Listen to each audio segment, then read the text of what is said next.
Okay sir. చాలా బావుంది. Education బావుందంటున్నారు. Infra బావుందంటున్నారు. ఇంకా ఇది కాకుండా ఇంకేమున్నాయి? ప్లేస్‌మెంట్స్ బావున్నాయంటున్నారు. ఇది కాకుండా ఇంకేమి ఎక్స్‌పెక్ట్ చేయొచ్చు మన యూనివర్సిటీ నుంచి? Definitely ma'am. యాక్చువల్లీ ఒక రకంగా చూస్తే వి సపోర్ట్ స్టూడెంట్స్ అంటే జాబ్ కాకుండా మీరు ఒక ఎంటర్‌ప్రెన్యూర్‌గా ఎదగడానికి ఓహ్! రైట్ స్టార్టప్స్ ఏమన్నా మీరు దాని వైపు ఇంట్రెస్ట్‌గా ఉంటే ఆ! సీడ్ ఫండింగ్ అంటే ఇనీషియల్‌గా ఫండింగ్ మేమే చేస్తామన్నమాట. రైట్ అప్ టు 2 lakhs వరకు ఓకే. రైట్ కాలేజ్ నుంచి యూనివర్సిటీ నుంచి మేము చేస్తాం. హ్మ్.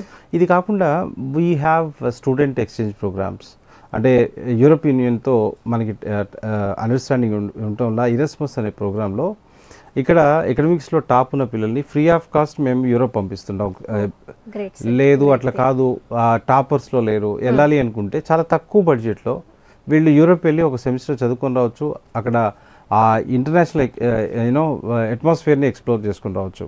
ఓకే. సో ఇటువంటి ప్రోగ్రామ్స్ మిగతా యూనివర్సిటీస్ చాలా నేను కాస్ట్ ఫస్ట్ టైం వింటున్నాను సార్. చాలా నేను కూడా. కాస్ట్లీ ఎఫెక్ట్గా ఉంటుంది. But when it comes to Marwadi university hmm. ఆ విషయంలో మనీ కన్నా సర్వీస్ మోటో ఎక్కువగా ఉంటుంది.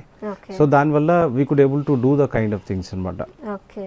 సో ఎడ్యుకేషన్తో పాటుగా ఇటువంటి అదర్ థింగ్స్ కూడా ఉంటాయి అనమాట.